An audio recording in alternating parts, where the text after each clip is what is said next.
মসজিদ সভাপতির কথা যদি অপছন্দ হয়, হুজুর খুতবা কোনটা দিবে সেটা নির্ধারণ করে দিত মসজিদের সভাপতি।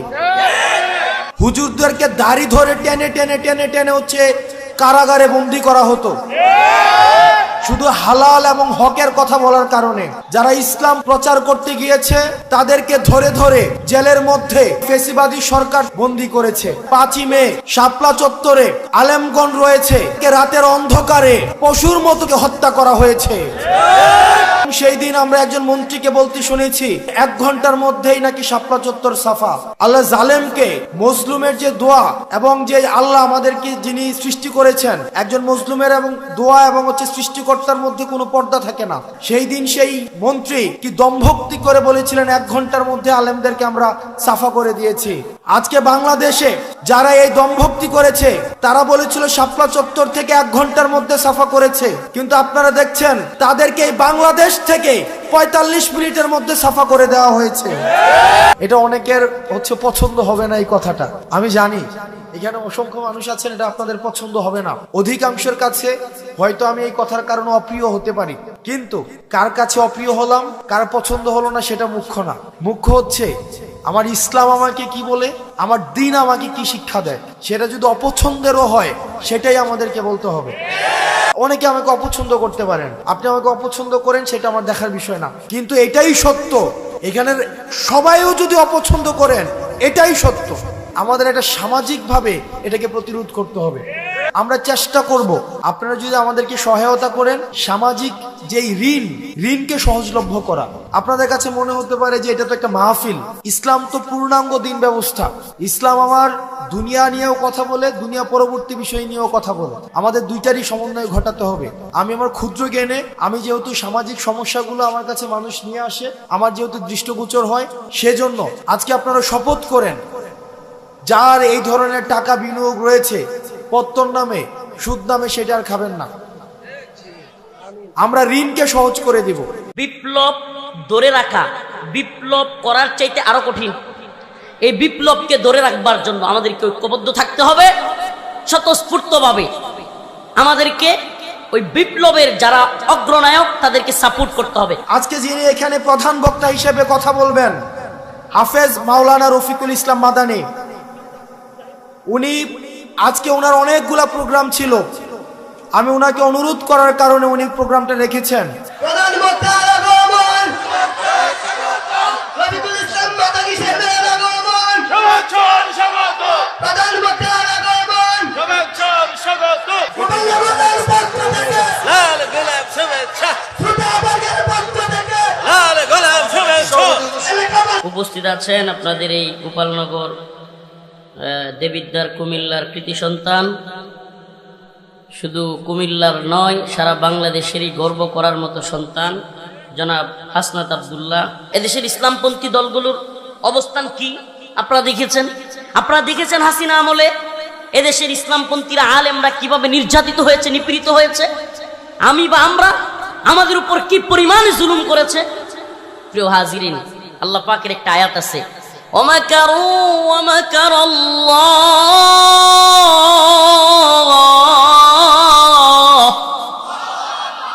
ওয়াল্লাহু খায়রুল মাকিরিন। সুবহানাল্লাহ। আল্লাহ বলেন ওয়ামাকারু ওয়ামাকারাল্লাহ ওয়াল্লাহু খায়রুল মাকিরিন। আল্লাহ রব্বুল আলামিন আমাদেরকে বলতে চান, ও দুনিয়ার ষড়যন্ত্রকারীরা, এই দুনিয়ার ষড়যন্ত্রকারীরা ষড়যন্ত্র করে, আল্লাহ বলেন আল্লাহু খায়রুল মাকিরিন, নিশ্চয় আল্লাহ হলেন উত্তম পরিকল্পনাকারী। পরিকল্পনাকারী কে? ষড়যন্ত্রকারীরা কি জানতো? 2 তারিখেও জানতো 5 তারিখ পালান লাগবে। হ্যাঁ, সুবহানাল্লাহ। 2 তারিখেও জানতো না, 2 তারিখ তো দূরের কথা, 5 তারিখেও মনে হয় খুব জানতো না যে একটু পর আমার পালাইতে হবে, নাইলে কি রান্না করা খাবার পালাইয়া ছুঁয়ে যাইতে হয়। হ্যাঁ, রান্না করা আল্লাহর ধরা। সুবহানাল্লাহ। আল্লাহ পাক ছাড় দেন, ছেড়ে দেন না। আল্লাহর ধরা দেখছেন নি? আল্লাহ পাক এমন ধরা দিয়েছেন, রান্না করা খাবার খাওয়া যেতে পারে নাই।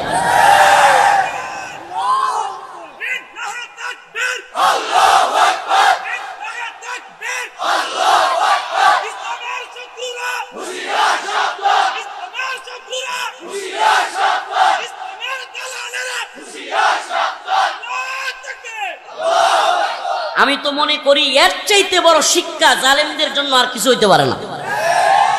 এর থেকেও যদি নতুন করে কেউ জালেম হওয়ার চিন্তা ভাবনাও করে, আমি একটা কথা প্রায় প্রোগ্রামে বলে থাকি, আজকেও বলি আমার প্রিয় ভাইকে সামনে নিয়ে, আমি একটা কথা প্রায়ই বলি, হাসিনা পালায়া যাওয়ার দৃশ্য এর চাইতে আরামদায়ক শান্তিদায়ক আর কিছু হইতে পারে না। কিন্তু আমি তার চাইতেও বড় খুশি বাংলাদেশের যুব সমাজ বন্দুকের নলের সামনে বুক পেতে দিতে শিখছে। কেন খুশি জানেন? কারণ এটা নতুন করে কোনো জালেম হওয়ার বা জালেমদের জন্য এটা একটা শিক্ষা। আমি তো মনে করি খুব বেশি দিন যাবে না, এটা আমি একটা আমার ব্যক্তিগত অ্যানালাইসিস, আমি দল মত কারো নাম বলবো না, কিন্তু খুব বেশি দিন যাবে না, আল্লাহ না করুক, নতুন কোন জালেমের বিরুদ্ধে আপনাদেরকে ঐক্যবদ্ধ হওয়া লাগতে পারে। এই জন্য একটা কথা কি জানেন, আমার সবচেয়ে খুশির কারণটা এটাই যে উম্মার যুবকেরা জালিমদের বিরুদ্ধে চোখে চোখ রেখে কথা বলতে শিখছে। আলহামদুলিল্লাহ যে ভারত সহ পৃথিবীর সমস্ত জালেমদেরকে আমাদের দেখায় দেওয়ার সময় এসছে। আমরা মুহাম্মদ বিন কাসিমের উত্তরসূরি, আমরা সুলতান মাহমুদ গজনবীর উত্তরসূরি, আমরা সালাউদ্দিন আইয়ুবীর উত্তরসূরি। রাজি আছেন তো ইনশাআল্লাহ? ভারত আমাদেরকে হুমকি দমকি দেয়, মাঝে মাঝে বলে চট্টগ্রাম দখল করবে, মাঝে মাঝে বলে কুমিল্লা দখল করবে। কুমিল্লা দখল করতে দিবেন? হ্যাঁ, কাঁটা তারের বেড়ায় মাঝে মাঝে জাকুনি দেয়। মুসলিম উম্মাহ, ও প্রিয় মুসলিম উম্মাহ, প্রিয় যুব সমাজ, তোমাদেরকে বলি তৈরি থাকো, শাহাদাতের তামান্না নিয়ে তৈরি থাকো। এমন এক তামান্না যে তামান্নায় ভারত কেন, আল্লাহ বলেছেন গোটা পৃথিবীর কোন সুপার পাওয়ারও মুসলমানদেরকে হারাতে পারবে না। এজন্য আমি বলি সুপার পাওয়ার সির্ফ আল্লাহ, লা ইলাহা ইল্লাল্লাহ। সুপার পাওয়ার সির্ফ আল্লাহ, লা ইলাহা ইল্লাল্লাহ। আসসালামু আলাইকুম ওয়া রাহমাতুল্লাহ। আমি আগে একটু দুঃখ প্রকাশ করছি, আপনাদের আজকে যার কথা শুনতে আপনারা আসছেন, আমাদের যিনি রফিকুল ইসলাম মাদানী সাহেব, যিনি গত দীর্ঘ 1.5 যুগের বেশি সময় ধরে আপনারা দেখেছেন যে ইসলাম প্রচার এবং প্রসারের জন্য আপনারা দেখেছেন একটা দীর্ঘ সময় আমাদের আলেম ওলামাদের মুখের সামনে থেকে মাইক টেনে নিয়ে যাওয়া হতো। আপনারা দেখেছেন মসজিদ সভাপতির কথা যদি অপছন্দ হয়, হুজুর খুতবা কোনটা দিবে সেটা নির্ধারণ করে দিত মসজিদের সভাপতি। আপনারা দেখেছেন দীর্ঘ একটা সময় হুজুরদেরকে দাড়ি ধরে টেনে টেনে টেনে টেনে হচ্ছে কারাগারে বন্দী করা হতো, শুধু হালাল এবং হকের কথা বলার কারণে। যারা ইসলাম প্রসার করতে গিয়েছে, প্রচার করতে গিয়েছে, তাদেরকে ধরে ধরে জেলের মধ্যে আমাদের এই ফেসিবাদী সরকার তাদেরকে বন্দী করেছে। আপনারা দেখেছেন 5ই মে শাপলা চত্বরে আমাদের যারা আলেমগণ রয়েছে তাদেরকে রাতের অন্ধকারে তাদেরকে পশুর মতো তাদেরকে হত্যা করা হয়েছে। এবং সেই দিন আমরা একজন মন্ত্রীকে বলতে শুনেছি যে 1 ঘন্টার মধ্যেই নাকি শাপলা চত্বর সাফা। আল্লাহ জালেমকে, মজলুমের যে দোয়া এবং যে আল্লাহ আমাদেরকে যিনি সৃষ্টি করেছেন, একজন মজলুমের এবং দোয়া এবং হচ্ছে সৃষ্টিকর্তার মধ্যে কোনো পর্দা থাকে না। আপনারা দেখেছেন সেই দিন সেই মন্ত্রী কি দম্ভক্তি করে বলেছিলেন 1 ঘন্টার মধ্যে আলেমদেরকে আমরা সাফা করে দিয়েছি। আজকে বাংলাদেশে যারা এই দম্ভক্তি করেছে তারা বলেছিল শাপলা চত্বর থেকে 1 ঘন্টার মধ্যে সাফা করেছে, কিন্তু আপনারা দেখছেন তাদেরকে এই বাংলাদেশ থেকে 45 মিনিটের মধ্যে সাফা করে দেওয়া হয়েছে। আপনারা বিভিন্ন জায়গা থেকে আপনারা আজকে কথা শুনতে এসছেন। আজকে যিনি এখানে প্রধান বক্তা হিসেবে কথা বলবেন, হাফেজ মাওলানা রফিকুল ইসলাম মাদানী, উনি আজকে ওনার অনেকগুলা প্রোগ্রাম ছিল, আমি ওনাকে অনুরোধ করার কারণে উনি প্রোগ্রামটা রেখেছেন। আমার গুগল ম্যাপে ওনাকে দেখাচ্ছে উনি কোটির কাছাকাছি চলে আসছেন। এখন দেখেন, আমাদের একটু দেরি হয়েছে, তার জন্য আমরা দুঃখ প্রকাশ করছি। আপনারা কি ধৈর্যের পরিচয় দিবেন না? আপনাদের কি ধৈর্যের পরিচয় আছে? আমরা 16 বছর তো ধৈর্য ধরেছি। আপনারা দেখেন, এই যে রফিকুল ইসলাম মাদানিকে, উনাকে অন্ধকার কারাগারের মধ্যে এই আওয়ামী জাহিলিয়াত সরকার উনাকে নির্যাতন করেছে। উনি দিনের কথা বলায়, হকের কথা বলায়, হালালের কথা বলায়। আজকে আমরা উনার জন্য আপনাদের কাছে অনুরোধ করব, উনি আসা পর্যন্ত উনি আমাদের এখানের মেহমান। উনি যখন আমাদের এলাকায় আসবে, আমাদের কিছু দায়বদ্ধতা, দায়িত্বশীলতা রয়েছে। আমরা কি উনার প্রতি এই আতিথেয়তা আমরা দেখাবো না? আমরা উনার প্রতি আমরা আতিথেয়তা দেখাবো। দয়া করে আপনাদের কাছে অনুরোধ থাকবে, উনি আসা পর্যন্ত আমরা প্রত্যাশা করছি এই রোডে জ্যাম থাকে না।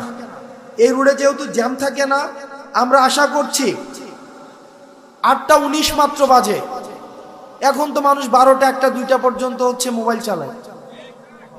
8টা 19 বাজে, উনি আসা পর্যন্ত আমাদের অন্যান্য যেই আলেমরা রয়েছে আমরা তাদের কথা শুনি, আমাদের উদ্দেশ্য শুনি, এবং উনি আশা করে আমরা 1 ঘন্টার মধ্যে উনি পৌঁছে যাবেন। উনি আসা পর্যন্ত আপনারা কেউ যাবেন না। আপনারা যতক্ষণ কথা শুনবেন আমলের উদ্দেশ্যে আমরা শুনি, যাতে করে যা আমরা আজকে নিয়ে যাব শুনে সেটা যেন আমরা চর্চা করতে পারি। আল্লাহ আমাদের সবাইকে আমাদেরকে কবুল করে নিক, এবং উনি আসা পর্যন্ত আমরা অপেক্ষা করি। রফিকুল ইসলাম মাদানী সাহেব উনি আসছেন। আমি আপনাদের কাছে 2টা জিনিস অনুরোধ করব আপনাদের কাছে। 1 নম্বর বিষয় হচ্ছে, আমি যেহেতু এখানে আমার জন্ম এই গ্রামে,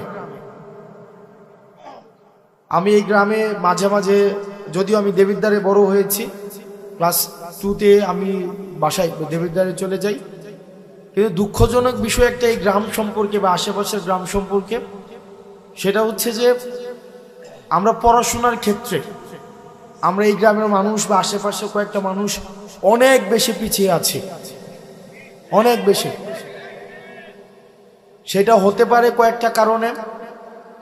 1 নম্বর কারণ হচ্ছে যে এই এলাকা থেকে বিদেশে যাওয়ার সহজলভ্যতাটা অনেক বেশি। এটা ইতিবাচক যে মানুষ কর্মসংস্থানের জন্য মধ্যপ্রাচ্যে যাচ্ছে। আমার বাবা গিয়েছেন, এবং এখানে যারা আছেন আমাদের এই যে আমরা অর্থনৈতিকভাবে তুলনামূলকভাবে অন্যান্য এলাকা থেকে আমরা স্বাবলম্বী, এটা ঠিক, কিন্তু শিক্ষার ক্ষেত্রে আমরা অনেক বেশি পিছিয়ে আছি। আমি কিছুদিন আগে শুনেছি যে আমার যে স্কুলটা রয়েছে হাই স্কুল, সেখানে পাশের হার এটা অপ্রত্যাশিতভাবে কম। সারা বাংলাদেশে যেখানে এখন শিক্ষাক্ষেত্রে মান অনেক উঁচু, সেখানে পাশের হার অনেক বেশি কম। আমাদের গোপালনগরে আরেকটা মাদ্রাসা আছে, সেখানেও অপ্রত্যাশিতভাবে পড়াশোনার মান খুব বেশি উন্নত নয়। তো আমাদেরকে দিনী শিক্ষা এবং প্রচলিত যে শিক্ষা ব্যবস্থা রয়েছে, এই 2টার মধ্য দিয়ে আমাদের নিজেদেরকে নাগরিক হিসাবে তুলে ধরতে হবে। সেই জায়গা থেকে আপনাদের কাছে অনুরোধ থাকবে, পড়াশোনার ক্ষেত্রে আপনারা যদি আপনাদের সন্তান, আপনি নিজে, আপনার ভাই বোন বা অন্যান্য কোনোভাবে যদি আপনারা মনে করে থাকেন কোনো সীমাবদ্ধতা রয়েছে, কোনো প্রতিবন্ধকতা রয়েছে, ইনশাআল্লাহ আপনারা আমাদেরকে জানাবেন। এই গ্রামে অসংখ্য মানুষ আছে, অন্তত 5টা শিক্ষার্থীকে অর্থনৈতিকভাবে আজীবন পড়ানোর ক্ষমতা সম্পন্ন মানুষ আছে। আমি অন্তত আপনারা আমাকে জানাবেন যে আমার ছেলেটা পড়তে চায়, আমার ভাতিজাটা পড়তে চায়, সে আমার বোনটা পড়তে চায়, আমার নাতিটা পড়তে চায়, কিন্তু আমরা অর্থনৈতিক সীমাবদ্ধতা বা পারিপার্শ্বিক সামাজিক প্রতিবন্ধকতার কারণে আমরা সেটা পারছি না। আপনারা আমাদেরকে জানাবেন, আমরা সেটার যথাযথভাবে, আমরা সমন্বিতভাবে, যারা আছেন এখানে, আমাদের সোহাগ কাকা আছেন, এখানে অসংখ্য মানুষ আছেন, এই নাম মেনশন করলে আমার অনেক, এটা লিস্ট হয়ে যাবে, আমি নাম মেনশন করতে চাচ্ছি না। আমরা সহায়তা করবো ইনশাআল্লাহুল আজিজ। কখনোই যেন মানে আপনাদের আর্থিক কারণে পড়াশোনা যেন না থেমে যায়। দুই নাম্বার বিষয়, এটা অনেকের হচ্ছে পছন্দ হবে না এই কথাটা, আমি জানি এখানে অসংখ্য মানুষ আছেন, এটা আপনাদের পছন্দ হবে না। অধিকাংশের কাছে হয়তো আমি এই কথার কারণে অপ্রিয় হতে পারি, কিন্তু কার কাছে অপ্রিয় হলাম, কার পছন্দ হলো না সেটা মুখ্য না। মুখ্য হচ্ছে আমার ইসলাম আমাকে কি বলে, আমার দ্বীন আমাকে কি শিক্ষা দেয়। সেটা যদি অপছন্দেরও হয় সেটাই আমাদেরকে বলতে হবে। আমি যেহেতু এই গ্রামে ছিলাম, এই গ্রামের সাথে আমার সম্পৃক্ততা রয়েছে। এই গ্রামে এক ধরনের অর্থনৈতিক বিনিময় প্রচলিত রয়েছে, যেটাকে আপনারা নাম দেন পত্তন। এটাকে আপনারা যে নামেই ডাকেন না কেন, এটা সরাসরি সুদ। আমার পরিবার সহ আশেপাশে অনেকে আছে এই ধরনের বিষয়ের সাথে সম্পৃক্ত ছিল, কিন্তু আমরা যখন বুঝেছি, আমরা যখন পড়াশোনা করে জেনেছি, আমরা যখন আলেমদের থেকে পরামর্শ নিয়েছি, বিশ্বাস করেন যেই দিন থেকে আমরা এই পথ থেকে ফিরে এসেছি, বরং সচ্ছলতা আরো বেশি প্রশস্ত হয়েছে। কসম করে বলছি, আপনারা জানেন আমার বাবার অর্থনৈতিক অবস্থা, আমার দাদাদের অর্থনৈতিক অবস্থা। যেই দিন থেকে এই জায়গা থেকে আমরা ফিরে এসেছি, আমাদের অর্থনৈতিক যে সচ্ছলতা, আমাদের নিয়ামত সৃষ্টিকর্তা আমাদেরকে যেভাবে দিচ্ছেন, আমরা প্রতিনিয়ত আল্লাহর কাছে অকৃত্রিম কৃতজ্ঞতা প্রকাশ করি। আপনাদের কাছে অনুরোধ থাকবে, এই যে আমরা দেখি টাকা থেকে টাকা বৃদ্ধি পায়, এটা অসংখ্য পরিবারকে নিঃস্ব করে দেয়। আমি নিজে দেখেছি, আমার বাড়ির মধ্যে এইসব বিষয় মেল হয়েছে, ছোটবেলায় আমি দেখেছি, বা আমি দেবিদ্বার থেকে আসতাম যখন দেখতাম। অনেকে আমাকে অপছন্দ করতে পারেন, আপনি আমাকে অপছন্দ করেন, সেটা আমার দেখার বিষয় না, কিন্তু এটাই সত্য। এখানের সবাইও যদি অপছন্দ করেন, এটাই সত্য। এবং সুদের বিরুদ্ধে আমাদের একটা সামাজিকভাবে এটাকে প্রতিরোধ করতে হবে। আমরা আল্লাহর আইন চাই, সুদ মুক্ত সমাজ চাই। আল্লাহর আইন চাই, সুদ মুক্ত সমাজ চাই। সুদ মুক্ত সমাজ চাই। আল্লাহর আইন চাই। আপনাদের কাছে অনুরোধ থাকবে, আপনারা সুদকে বন্ধ করে দেন। আমরা চেষ্টা করব, আপনারা যদি আমাদেরকে সহায়তা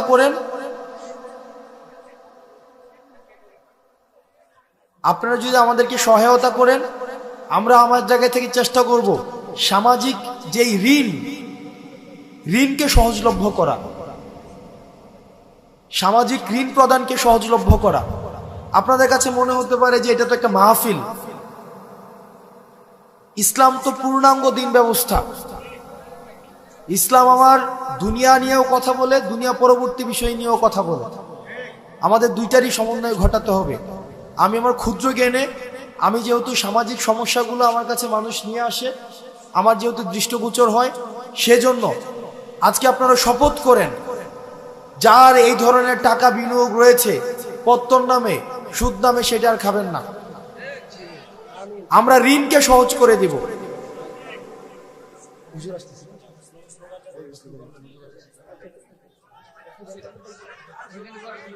হুজুর আসতেছে, আপনারা প্রধানমন্ত্রী আগমন, রফিকুল ইসলাম মাদানী সাহেবের আগমন, প্রধানমন্ত্রী আগমন, রফিকুল ইসলাম মাদানী সাহেবের আগমন, মোবাইলনগরের পক্ষ থেকে, এই গ্রামের পক্ষ থেকে, সুতাবাগের পক্ষ থেকে, মাহফিল কমিটির পক্ষ থেকে, লাল গোলাপ শুভেচ্ছা। আল্লাহু তাকবীর, লিল্লাহি তাকবীর, লিল্লাহি তাকবীর, আল্লাহু আকবার। রফিকুল ইসলাম মাদানী সাহেবের আগমন, প্রধানমন্ত্রী আগমন, হাফিজ সাহেবের আগমন, ম্যানেজার সাহেবের আগমন, রফিকুল ইসলাম মাদানী সাহেবের আগমন, প্রধানমন্ত্রী আগমন, মোবাইল পক্ষ থেকে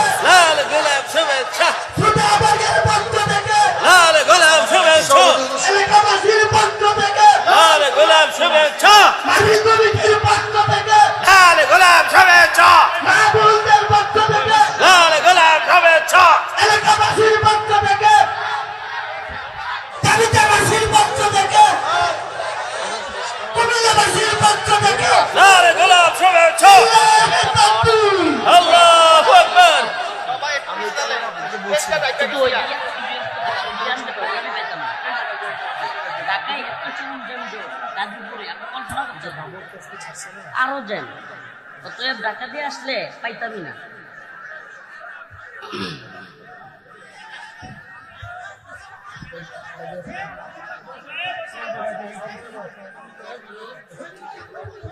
السلام عليكم ورحمة الله وبركاته.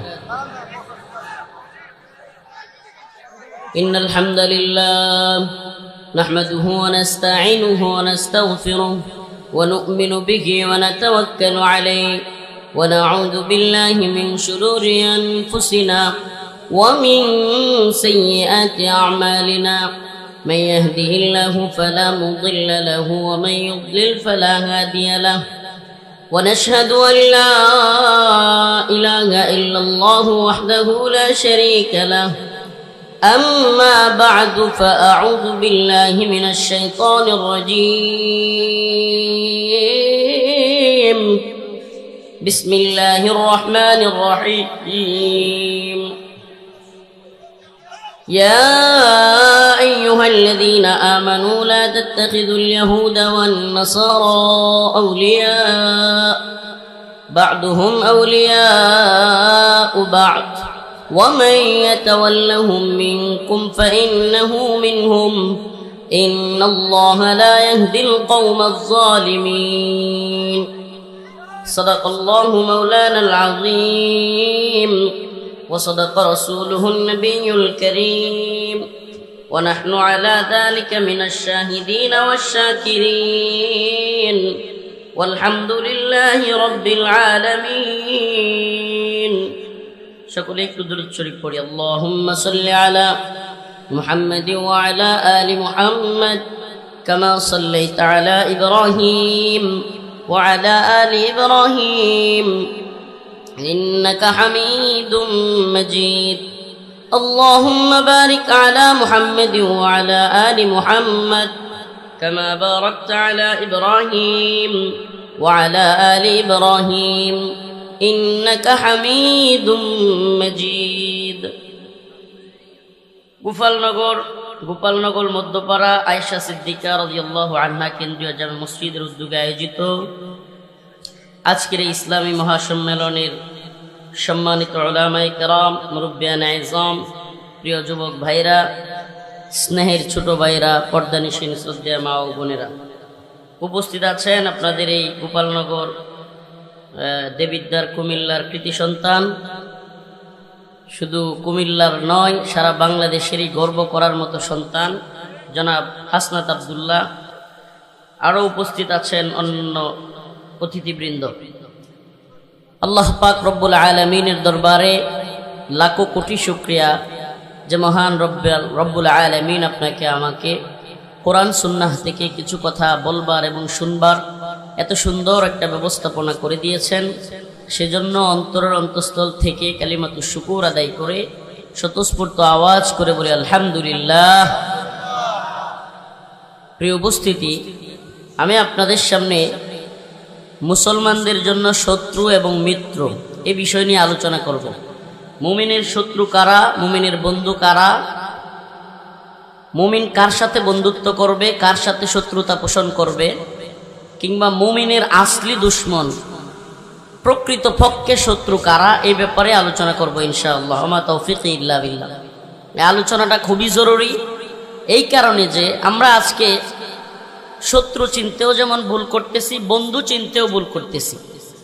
শত্রু চিনতেও ভুল করতেছি, বন্ধু চিনতেও ভুল করতেছি। শত্রুর অবস্থান, শত্রুর মান, প্রত্যেকটা বিষয়কে আমরা যাচাই করতে ভুল করতেছি। মনে করেন আপনি কিংবা আমরা সাধারণভাবে চিন্তা করি যে আমাদের তিন প্রকারের শত্রু আছে আমাদের কারো। এক প্রকারের শত্রু আপনাকে দেখলে একটু গালাগালি করবে কিংবা বকা এইগুলো করবে, হুমকি দুমকি দিবে। কিন্তু ভিন্ন এক প্রকারের শত্রু আছে যে মনে করেন আপনাকে দেখলে হাত পা ভেঙে দেবে। তৃতীয় আরেক প্রকারের শত্রু আছে যে আপনাকে দেখলে মেরে ফেলবে। এই শত্রুতা যে কোনো কারণে হইতে পারে, আপনার সম্পত্তির কারণে হইতে পারে, টাকা পয়সার কারণে হইতে পারে, পারিবারিক ঝামেলার কারণে হইতে পারে, ধর্মীয় কারণে, ইসলাম ইমানের কারণে হইতে পারে, রাষ্ট্রীয় কারণে হইতে পারে। বিভিন্ন কারণে, ভিন্ন দল হওয়ার কারণে হইতে পারে। কিন্তু আমরা যদি দেখি স্বাভাবিকভাবে এই তিন ধরনের শত্রুই থাকে। কিছু কিছু লোক থাকে যারা কি করে, হুমকি দমকি দেয়, একটু গালিগালাজ করে। আর কিছু লোক থাকে যারা কিনা হাত পা ভেঙে দিতে চায়, মানসিকভাবে এমন অবস্থায় যে আপনাকে সুযোগ পাইলে হাত পা ভেঙে দিবে। 3 নম্বরের আরেকটা শত্রু আছে যারা কিনা আপনাকে, আপনার অস্তিত্বকে ধ্বংস করে দেওয়ার প্ল্যান করতেছে। প্রিয় ভাইরা আমার, বন্ধুগণ আমার, মুসলিম উম্মার জন্য করণীয় কোনটা হবে, একজন মুমিনের জন্য করণীয় কোনটা হবে? যে আপনাকে একটু বকাঝকা দেয়, এই শত্রুর পিছনে আপনার মেধা, শ্রম, সময় কিংবা সবকিছু ব্যয় করা, এটাই কি বুদ্ধিমানের কাজ হবে? নাকি যে আপনাকে হত্যা করতে চায় তার পিছনে আপনার শ্রম, গাম, সময়, মেধা সবকিছু ব্যয় করবেন? আমার কথা মনে হয় বুঝাইতে পারিনি। এক প্রকারের শত্রু আপনাকে দেখলে বকাঝকা দেয়, আমি একবারে চিহ্নিতভাবে বলতে চাচ্ছি না, বকাঝকা দেয়। এই বকাঝকা দেওয়া কিংবা হুমকি দমকি দেওয়া লোককে ঠিক করতে গিয়া যদি আপনি বেখেয়াল হয়ে যান, যেই শত্রু আপনাকে মেরে ফেলতে চায় সে আপনাকে আক্রমণ করবে, হত্যা করবে। অতএব বুদ্ধিমানের কাজ তো হবে যারা আপনাকে, আপনার অস্তিত্বকে, আপনার ঈমানকে, আপনার ভূখণ্ডকে ধ্বংস করতে চায়, সেই শত্রুর মোকাবেলায় সময়, শ্রম সবকিছু ব্যয় করা, মেধা ব্যয় করা। বাস্তবতা হলো আল্লাহ পাক কোরআন সুন্নাহর মধ্যে সবকিছু বলে দিয়েছেন। পররাষ্ট্রনীতি কি হবে, স্বরাষ্ট্রনীতি কি হবে, অর্থনীতি কোন ভাবে চলবে, কোরআন সুন্নাহর মধ্যে সবকিছু বিদ্যমান। একটা আয়াত আপনাদের সামনে তিলাওয়াত করেছি, ইয়া আইয়ুহাল্লাযীনা আমানু লা তাত্তাখিযুল ইয়াহুদা ওয়ান নাসারা আউলিয়া বা'দুহুম আউলিয়াউ বা'দ। আল্লাহ রাব্বুল আলামিনের দায়িত্বহীন ঘোষণা। রব্বুল আলামিন পুরো পৃথিবীর সমস্ত উম্মতে মুসলিমাকে জানায়া দিলেন, ইয়া আইয়ুহাল্লাযীনা আমানু, হে ঈমানদাররা, আল্লাহর উপর বিশ্বাস রাখা মুমিনরা শুনে রাখো, লা তাত্তাখিযুল ইয়াহুদ ওয়ান নাসারা আউলিয়া, তোমরা ইহুদি, খ্রিস্টান কিংবা কাফেরদেরকে, মুশরিকদেরকে বন্ধু বানায়ো না। কার কথা এটা? এটা আল্লাহর পররাষ্ট্রনীতি মুমিনদের জন্য। কার পররাষ্ট্রনীতি? আল্লাহ পাকের পক্ষ থেকে প্রদত্ত পররাষ্ট্রনীতি মুমিনদের জন্য। হে মুমিনেরা, হে মুমিন সম্প্রদায়, সূরাতুল মাইদা আয়াত নাম্বার সম্ভবত 52, দেখে নিয়েন। হে মুমিন সম্প্রদায়, তোমরা ইহুদি খ্রিস্টানদেরকে বন্ধু বানায়ো না। এই আয়াতের আলোচনায় ঢুকবার আগে আরেকটা আয়াতের আলোচনা করি। আল্লাহ রাব্বুল আলামিন অন্য এক আয়াতের মধ্যে বলেন, لتجدن أشد الناس عداوة للذين آمنوا اليهود والذين أشركوا لتجدن أشد الناس। আল্লাহ রাব্বুল আলামিন বলেন, অবশ্যই অবশ্যই মুমিনরা তোমরা শত্রু হিসেবে পাবে। আবারও বলছি, আল্লাহ পাক বলেন, লাতাজিদান্না আশাদ্দান নাস আদাওয়াতান, হে মুমিন সম্প্রদায়, তোমরা তোমাদের শত্রু হিসেবে পাবে, প্রধানতম শত্রু হিসেবে আল ইয়াহুদ ওয়াল্লাযীনা আশরাকু, ইহুদি এবং মুশরিকদেরকে, ইহুদি এবং মুশরিকদেরকে। আমাকে বলেন, গোটা পৃথিবীতে আপনি যদি একটু চোখ বুলান, মুসলমানদের উপর সবচাইতে বেশি নির্যাতন, নিপীড়ন করতেছে যে দুইটা অঞ্চলে, এর একটার নাম ফিলিস্তিন, একটার নাম। আচ্ছা আমাকে বলেন, ফিলিস্তিনে যারা মুসলমানদেরকে আক্রমণ করতেছে, মারতেছে, বোম্বিং করতেছে, এরা কারা? সুবহানাল্লাহ। তা আল্লাহ তো বলছেন যে সবচেয়ে কঠিন শত্রু মুসলমানদের কারা? মিলছে। আজকে যুদ্ধবিরতি দিয়েছে, দেখলাম ভিডিওতে, সুবহানাল্লাহ। গাজার ছোট্ট ছোট্ট শিশুরা হারে লাফাইতেছে, খুশিতে আনন্দে লাফাচ্ছে, কিন্তু এই লাফালাফি করার সত্ত্বেও ইসরায়েলি এই নেতানিয়াহু তার বম্বিং করা বন্ধ রাখে নাই। নাউজুবিল্লাহ। মানে এরা যুদ্ধবিরতি দিয়েও এরা এদের কথা রাখবে না। এদের মধ্যে নিফাক আছে, কলবের মধ্যে মারাদ, এরা মুসলমানদের সাথে বলবে একটা, করবে আরেকটা। আসলে এই দুশ্মনীটা এটা আপনার আমার সাথে না। যদি কেউ ভৌগোলিকভাবে চিন্তা করে জীবনেও মিলাইতে পারবে না, জীবনেও ভৌগোলিক চিন্তা করে কিংবা এই গণতান্ত্রিক রাজনৈতিক চিন্তা ভাবনা করে যে আমাদের প্রতি এদের এত বিদ্বেষ কেন, আমরা কি ক্ষতি করছি? মুসলমানরা তো কোনো ক্ষতি করেনি, তাহলে এত বিদ্বেষ কেন? এটা মিলাইতে পারবে না। আল্লাহ পাক বলেছেন লাতাজিদান্না আশাদ্দান-নাস আদাওয়াতান লিল্লাযীনা আমানুল ইয়াহুদা ওয়াল্লাযীনা আশরাকু। এটা আল্লাহ পাক অনেক আগে মুসলমানদেরকে সতর্ক করেছেন। মুসলমানদের নবী আলাইহিস সালামকে, নবী আম্বিয়াকে, মুসলমানদের যিনি নবী আমাদের পয়গম্বর মুহাম্মদ আরবি সাল্লাল্লাহু আলাইহি ওয়াসাল্লাম, উনাকে আল্লাহ পাক সতর্ক করেছেন। এই আয়াত গোটা পৃথিবীর সমস্ত উম্মতে মুসলিমার জন্য ক্লিয়ার কনসেপ্ট, একেবারে ক্লিয়ার থাকা চাই। নতুন করে কোনো মতাদর্শ, নতুন করে কোনো চিন্তার সুযোগ নাই যে এরা কখনো আমাদের বন্ধু হবে, কোশ্চিনকালেও হবে না। আমরা নব মুসলিমদের সাথে কথা বলেও জেনেছি, যারা নব মুসলিম এদের বক্তব্য হলো হুজুর এরা আপনাদেরকে অন্তর থেকে ঘৃণা করে, সামনাসামনি মিলেমিশে চললেও এরা আপনাদেরকে অন্তর থেকে ঘৃণা করে। প্রিয় ভাইরা আমার, বন্ধুগণ আমার, আজকে আমরা কি দেখতে পাচ্ছি? আমাকে বলেন, কাশ্মীরের নির্যাতন তো চলছে, একদিকে ইসরায়েল, তাদের প্ল্যানটা কি এটাকে বুঝতে হবে। অনেকে আমরা এটা জানি না যে এদের প্ল্যানটা কি। এদের প্ল্যান হলো দ্য গ্রেট ইসরায়েল রাষ্ট্র প্রতিষ্ঠা করা, এটা তাদের বিশ্বাস, এটা তাদের চেতনা। গ্রেট ইসরায়েল রাষ্ট্র গঠন করবে, তার টেম্পল নির্মাণ করবে। আমাদের আকসা, যেটা আমাদের মুসলমানদের প্রথম কিবলা, সেই জায়গায় তারা তার টেম্পল নির্মাণ করবে, তাদের উপাসনালয় নির্মাণ করবে, এবং তারা বিশ্বাস করে তাদের মসিহ আসবে। মসিহ কে? দাজ্জাল। মাশাআল্লাহ। মসিহ কে? তারা যাকে মসিহ বলে, তাদের ত্রাণকর্তা বলে, বিশ্ব শাসনের চাবিকাঠি যার হাতে, তারা মনে করে আমরা তাকে, আমাদের কোরআন সুন্নাহ বলে তাকে দাজ্জাল। তারা দাজ্জালের অপেক্ষায় আছে।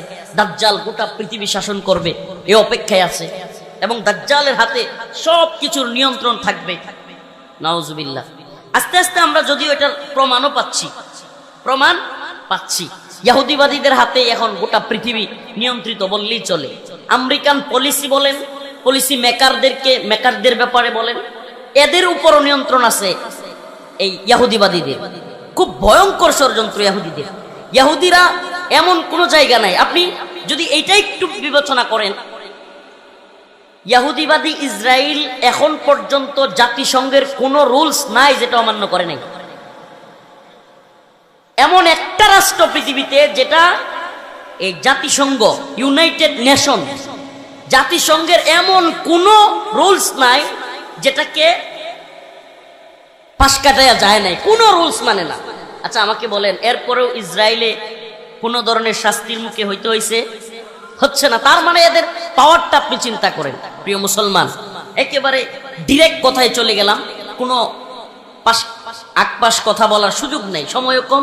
আমি বড়ুরা চলে যাব একটা প্রোগ্রামে। আমার ভাই হাসনাত আব্দুল্লাহ আমাকে একদিন হঠাৎ করে ভয়েস দিয়ে বললেন যে ভাই, আমি কোনো কথা, আমার কথা রাখতেই হবে, আপনার আমার এলাকায় আমি কখনো যাই নাই, আপনাকে আসতেই হবে। তেমন ভাবে বলার পরে আল্লাহ পাক এই মানুষগুলোর মাধ্যমে আমি যে কথাটা বলতে চাই, এই কিছু তরুণ যুবকদেরকে দিয়া যে বিপ্লব বাংলাদেশে ঘটাইছে, এই দল আর ওই দল, নেতাগিরি, ক্ষমতার লোভ, লালসাগিরি দলগুলোর থেকে এই যুবকদের ত্যাগ এদেশের জন্য অনেক বেশি। এদেশে আমি দলগুলোর নাম বলতে চাচ্ছি না, কিন্তু এগুলোর শিকড় কোথায়, এরা কুন্ডা কারসেলা, এগুলো আমাদের ভালো জানা আছে। এদের কেউ ভারতের দালালি করে, কেউ আমেরিকার গোলামি করে, কেউ চীনের, কেউ রাশিয়ার, এগুলো আমরা জানি। আলহামদুলিল্লাহ, আল্লাহ পাকের কাছে শুকরিয়া, তরুণ প্রজন্ম একটা তৈরি হচ্ছে যারা কারো গোলামি মানতে প্রস্তুত না। আমাদের গোলামি একমাত্র কার জন্য হবে? কেউ কথা বলেন না। এত বড় একজন বিপ্লবী মানুষের এলাকার মানুষ পুতায় গেলে চলবো? হ্যাঁ, তো এইদিকে যুবকরা কথা কয় না। আমরা একমাত্র গোলামি করি কার? বলেন না কার? শেখুল হাদিস, ইবনে শেখুল হাদিস আল্লামা মামুনুল হক দামাত বারাকাতুহুম একদিন দেখলাম ওই সেনানিবাসে একটা আমন্ত্রণের মধ্যে ওনাকে দেখাইতেছে কপালের মধ্যে নামাজের চিহ্ন। আমরা চাই নতুন প্রজন্মের নেতৃত্বের মধ্যে দ্বীনি মূল্যবোধ, ঈমানি চেতনা, ইসলামের প্রতি ভালোবাসা, এটা দেখতে চাই আমরা। এটা বাস্তবতা। জাহেলে ভরে গেছে দেশ, চাটুকার চামচা দিয়া ভরে গেছে দেশ। এই দল আর ওই দল নাই, এই দল আর ওই দল নাই। আজকের একটা নিউজ দেখলাম নরসিংদীতে, একটু আগে নিউজটা দেখলাম, নরসিংদীতে এক মাহফিলে আপনার এক দলের যারা মনে করে এখনই মনে হয় ক্ষমতায় আইসা পড়ছে, যারা এই দলের দুই ভাগাভাগি হয়ে মাহফিলের পুরো প্যান্ডেল পুড়ে ফেলছে। আজকের নিউজ এটা, নরসিংদীতে কিছুক্ষণ আগে মাহফিলের স্টেজ পুড়ে ফেলছে তারা। প্রিয় ভাইরা আমার, বন্ধুগণ আমার, এগুলো থেকে আল্লাহ পাক আমাদেরকে মুক্ত রাখুক, বলেন আমিন। আরো জোরে বলেন আমিন। প্রিয় উপস্থিতি, আমি যে কথাটা বলতে চাচ্ছিলাম, তার টেম্পল নির্মাণ করতে চায় ইসরায়েল, আরেকদিকে এই যে হিন্দুত্ববাদী ভারত, এরা চায় অখণ্ড ভারত প্রতিষ্ঠা করতে। একদিকে ইসরায়েল, দ্য গ্রেট ইসরায়েল রাষ্ট্র গঠন করবে, তাদের মসি আসবে, পুরো পৃথিবী তারা দখলে নিবে, ইসরায়েলিদের কথায়, ইহুদিদের কথায় গোটা পৃথিবী চলবে, এটা তাদের স্বপ্ন। এজন্য তারা, আমাদের কাছে নিউজ আছে, এজন্য তারা যে কোনো মুহূর্তে, আল্লাহ মাফ করুক, এরা এই যুদ্ধবিরতি খেলা খেলতে থাকবে, যে কোনো মুহূর্তে তারা আল আকসার উপরে আঘাত হানবে, নাউজুবিল্লাহ, এবং আকসাকে ধ্বংস করে দিয়ে তারা সেখানে তার টেম্পল নির্মাণ করবে, এটা তাদের প্ল্যান। এবং আমাদের পার্শ্ববর্তী দেশ ভারত, এই হিন্দুত্ববাদীদের স্বপ্ন হলো অখণ্ড ভারত, রাম রাজত্ব কায়েম করা, অখণ্ড ভারত। বাংলাদেশ, ভারত, পাকিস্তান, নেপাল, ভুটান, শ্রীলঙ্কা, মালদ্বীপ, আফগানিস্তানের কিছু অংশ, এই সমস্ত অঞ্চল নিয়ে অখণ্ড ভারত, যেই দেশ রাম রাজত্বে চলবে, যেই দেশে হিন্দুত্ববাদীরা ব্যতীত অন্যদের ভোটাধিকার থাকবে না, যেই দেশে অন্য ধর্মের লোকেরা উপরের কোন স্থানে গিয়ে চাকরি করতে পারবে না, যেই দেশে হিন্দুত্ববাদীরা হবে এক ক্যাটাগরির নাগরিক, এরপরে যারা অন্যান্য যারা এরা সাধারণ নাগরিক বা বিসি, এইভাবে। এই হলো এদের চিন্তা চেতনা। প্রিয় ভাইরা আমার, বন্ধুগণ আমার, প্রিয় মুসলিম উম্মাহ, আমি আপনাদের কাছে, আমাদের কাজটা কি আসলে? আমাদের কাজটা কি? নামাজের কথা, হজের কথা, কুরবানির কথা, রোজার কথা, এগুলো তো বলবোই আমরা। এগুলো তো এই উম্মার কাছে দায়ী হিসেবে আমাদের দায়িত্ব পৌঁছাইতে হবে। কিন্তু এটাই কি আমাদের আসল কাজ? আমি তো মনে করি আল্লাহ পাক যে উদ্দেশ্যে রাসূলকে পাঠিয়েছেন, কোরআনের যে ঘোষণা তিনি দিয়েছেন, হুয়াল্লাযী আরসালা রাসূলাহু বিল হুদা ওয়া দীনিল হক লিইয়ুযহিরাহু আলাদ দীনি কুল্লিহি ওয়ালাউ কারিহাল মুশরিকুন। আল্লাহ রাব্বুল আলামিন বলেন, আমি আমার পয়গম্বর মুহাম্মদ আরবি সাল্লাল্লাহু আলাইহি ওয়াসাল্লামকে পৃথিবীতে পাঠিয়েছি, হুয়াল্লাযী আরসালা রাসূলা, সত্য দিন দিয়ে, হিদায়াত সহকারে। কেন? লিইয়ুযহিরাহু আলাদ দীনি কুল্লি, সমস্ত দিনের উপর এই দিনকে বিজয়ী করবার জন্য। বলেন না কিসের জন্য? সমস্ত দিনের উপর, সমস্ত মতবাদের উপর এই দিনকে বিজয়ী করা। সমস্ত মতবাদ, সমস্ত জাহালত, সমস্ত কুফরি সিস্টেম, শিরকি সিস্টেম, সমস্ত তাগুতি সিস্টেম, সবকিছুকে পরিবর্তন করে একমাত্র আল্লাহর জমিনে আল্লাহর দ্বীনকে প্রতিষ্ঠা করবার জন্যই আমার রাসূলকে আল্লাহ পাক পাঠাইছেন। আচ্ছা, ওই কাজটা এখন রাসূল নাই, ওই দায়িত্বটা কি এখন উলামায়ে কেরামের না? আমার কথা কি বুঝাইতে পারতেছি না? বুঝতেছেন আপনারা? ওই দায়িত্বটা কি উলামায়ে কেরামের আছে না? ওই দায়িত্বটাই আমরা পালন করতেছি। সেই দায়িত্বটা কি? এই উম্মাহকে বুঝানো, শত্রু মিত্র চিনানো, এই উম্মাহকে ঐক্যবদ্ধ করা, উম্মার বিজয়ের জন্য, শাহাদাতের জন্য এই উম্মাহকে ঐক্যবদ্ধ করা। যেই বড় শত্রু আমাদের উপর চেপে বসে আছে, এই শত্রু থেকে রক্ষা পেতে হলে এই দলাদলি, এই মতাদর্শিক আদর্শগত চিন্তা চেতনার তাফাররুক, দলীয় তাফাররুক, এই মতবাদ, একে অপরের সাথে হাতাহাতি মারামারি, মুসলমান এটা চলতে পারে না। আমাদেরকে ঐক্যবদ্ধ হতে হবে ঈমানের দাবিতে, আল্লাহর জন্য, দ্বীনের জন্য, এই ভূখণ্ড রক্ষা করবার জন্য। এই কনসেপ্ট প্রত্যেকটা মানুষের অন্তরে ধরায়া দেওয়া, এটা দায়ীদের দায়িত্ব। প্রিয় হাজিরিন, প্রিয় উম্মাহ, প্রিয় জাতি, আল্লাহ পাকের কথা ক্লিয়ার বোঝার চেষ্টা করবেন। আল্লাহ বলেছেন তোমাদের কঠিন শত্রু হলো ইহুদি এবং মুশরিকরা। আমরা একদিকে তার টেম্পল নির্মাণ করবার জন্য ইহুদিদেরকে তৈরি দেখতেছি, আর একদিকে অখণ্ড ভারত রাম রাজত্ব প্রতিষ্ঠার জন্য হিন্দুত্ববাদীদেরকে দেখতেছি। প্রিয় মুসলমান, আমি জানতে চাই, বাবরি মসজিদ ভেঙ্গে গুড়িয়ে দেওয়া হয়েছে, আপনারা কি এটা জানেন? কারা করছে এটা? শুধুমাত্র ভেঙ্গে চুরমার করে নাই, বাবরি মসজিদের জায়গায় রাম মন্দির নির্মাণ করছে কি করে নাই? প্রিয় হাজিরিন, যারা আমাদের বাবরি মসজিদ ভেঙে রাম মন্দির নির্মাণ করেছে, আল্লাহ না করুক এরা যদি সুযোগ পায় বাইতুল মুকাররম ভেঙ্গেও মন্দির বানাবে না?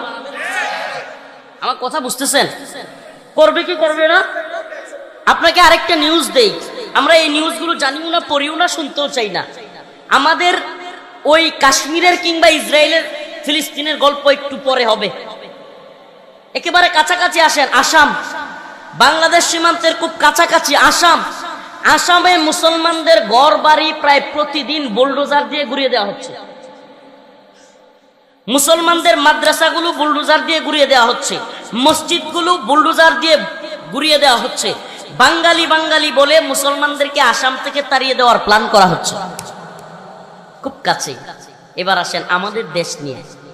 তাদের একটা সাজানো গুছানো পুতুল ছিল বাংলাদেশে, যেটা ৭৫ পরবর্তী ৬ বছরে একেবারে ভারতের মোস্ট প্ল্যানে তারা এই পুতুলটাকে তৈরি করেছিল। ৭৫ থেকে ৮১ পর্যন্ত ৬ বছর ভারতে রেখে খাওয়াইয়া পড়াইয়া এই পুতুলটাকে বাংলাদেশে পাঠাইছিল, একেবারে আদর্শিকভাবে কিংবা ব্রেন ওয়াশ করে বাংলাদেশে পাঠাইছিল এই দেশের ইসলাম পন্থাকে ধ্বংস করে দেওয়ার জন্য। সেই পুতুলটার নাম হলো শেখ হাসিনা। ৭৫ পরবর্তী ৬ বছর ভারতের আইকা খাওয়াইয়া পড়াইয়া রয়ের প্ল্যানে তাকে শিখানো হয়েছে, তাকে ব্রেন ওয়াশ করা হয়েছে ইসলামপন্থীদের বিরুদ্ধে, এবং একে একে এদেশের ইসলামপন্থী সবগুলো দলকে, আলেম ওলামাদেরকে ধ্বংস করার যত নীল নকশা সব বাস্তবায়নের জন্য তাকে বাংলাদেশে আনা হয়েছিল। এবং আমি মনে করি ৮০% প্রায় সে করেও ফেলছিল। সুপার পাওয়ার কে?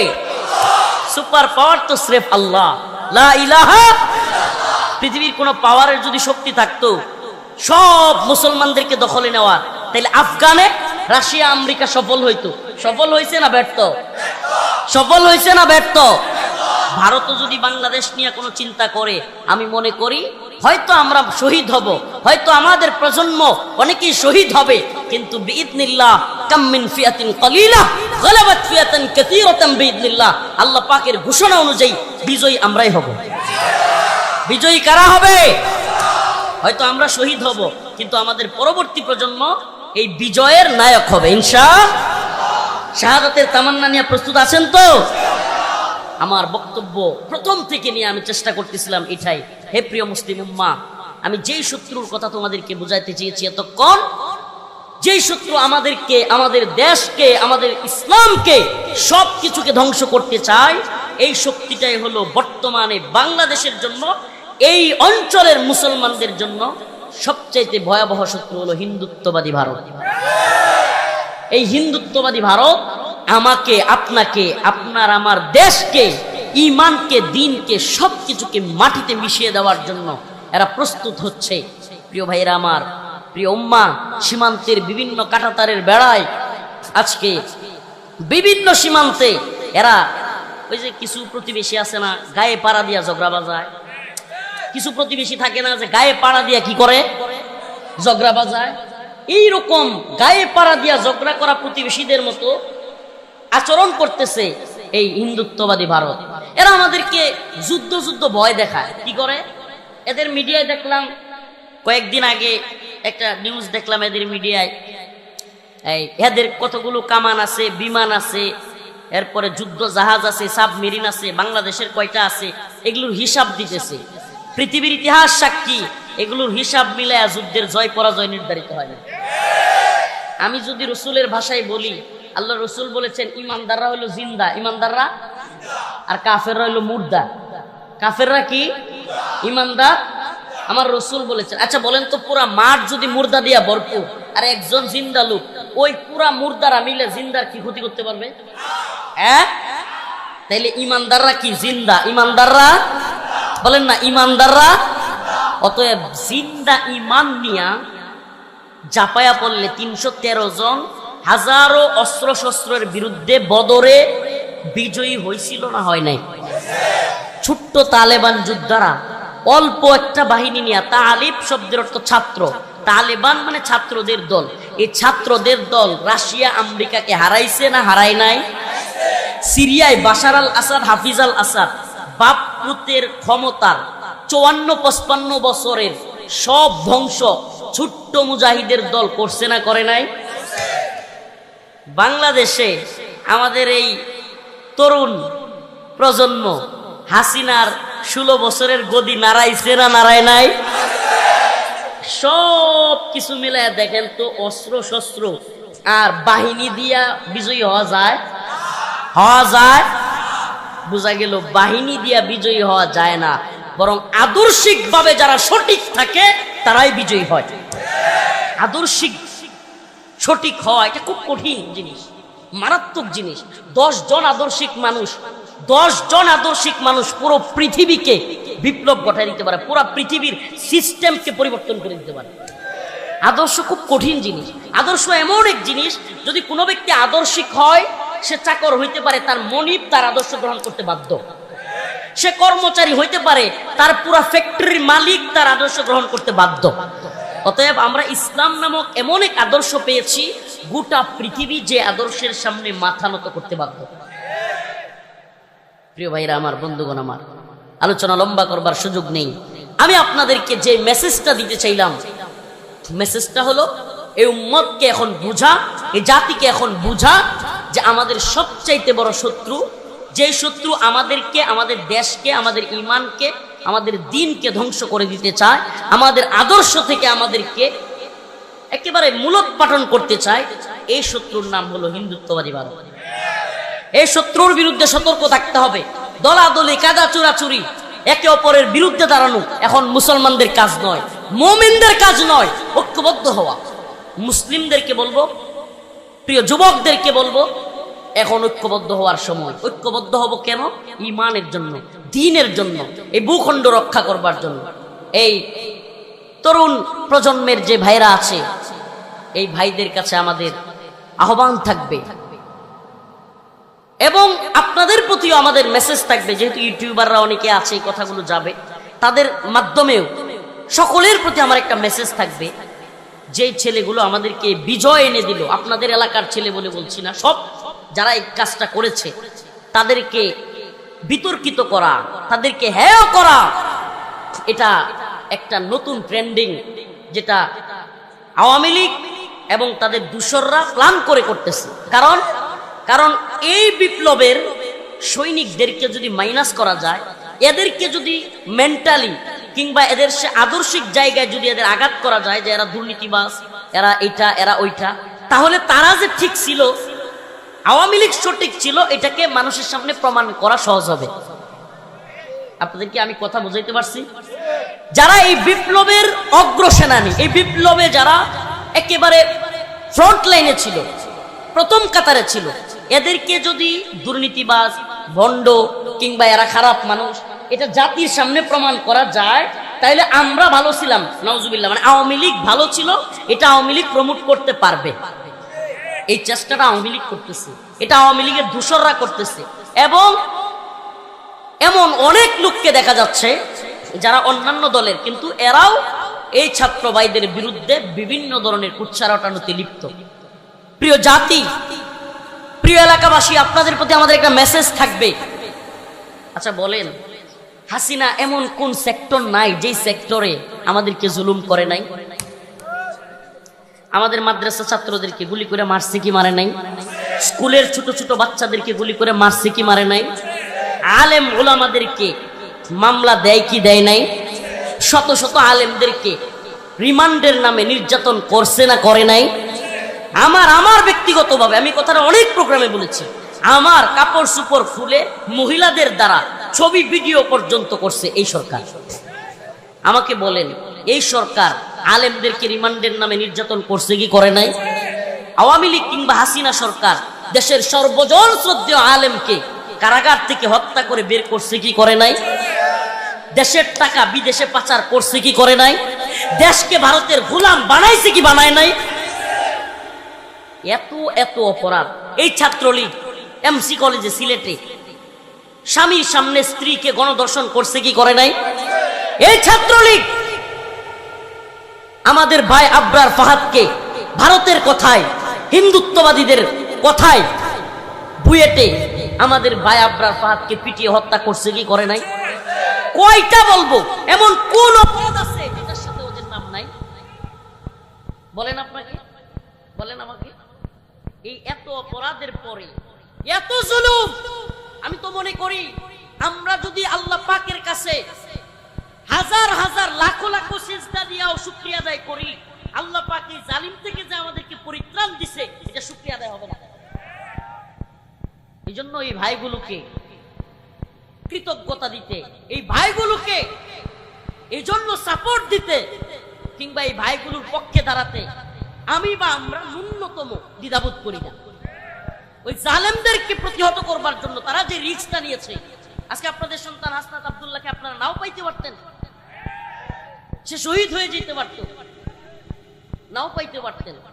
কিন্তু জীবনের রিস্ক নিয়ে যে সমস্ত ছেলেরা, যে সমস্ত তরুণ তুর্কিরা আমাদেরকে এই হাসিনা নামক, আওয়ামী লীগ নামক ভয়ঙ্কর জালেমদের থেকে দেশকে আল্লাহ পাক যাদের মাধ্যমে রক্ষা করলেন, আজকে তাদের বিরুদ্ধে কুৎসার ওঠানো, আজকে তাদের বিরুদ্ধে ঘৃণ্য ষড়যন্ত্র খেলার মধ্যে তাদেরকে গুটির মধ্যে ফেলে দেওয়া, এই সমস্ত কাজে আমরা যেন কেউ শরীক না হই ইনশাআল্লাহ। সর্বশেষ কথা, আখিরি পয়গাম, আজকে একটা খুশি সংবাদ আছে, ভারতের জন্য বড় ভয়াবহ দুঃসংবাদ এটা। আমার নেত্রকোনার কৃতি সন্তান Zaman Babar, we are looking for শত্রু, বের হয়ে গেছে। নেত্রকোনার লৌহ মানব, সাহস আছে, 10 ট্রাক আর 20 ট্রাক লাগে আমরা আনবো ইনশাআল্লাহ। ভারতকে সাহায্য করবার জন্য হিন্দুত্ববাদীরা বাংলাদেশ দখল করবে। ও প্রিয় মুসলিম উম্মাহ, মুসলিম উম্মার যুবকেরা, তোমাদেরকে বলি, এটা আমাদের প্রাণের দাবি তোমাদের প্রতি। যদি বাংলাদেশকে দখল করা তো দূরের কথা, হিন্দুত্ববাদীদের চোখ যদি এদেশের ভূখণ্ডের উপর পড়ে, হিন্দুত্ববাদীদের বিরুদ্ধে দাঁত ভাঙা জবাব দেওয়ার জন্য তৈরি আছে তো ইনশাআল্লাহ? তৈরি আছে তো ইনশাআল্লাহ?